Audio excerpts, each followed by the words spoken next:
एक गांव में एक गरीब किसान मोहन और उसका प्यारा कुत्ता शेरू रहते थे।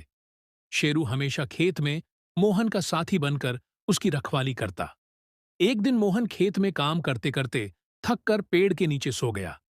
अचानक एक सांप उसकी ओर बढ़ने लगा। तभी शेरू भौंकते हुए कूद पड़ा और किसान की जान बचा ली। मोहन की आंखों में आंसू आ गए। उसने शेरू को गले लगाते हुए कहा, तू सिर्फ मेरा पालतू नहीं, मेरा सबसे बड़ा रक्षक है।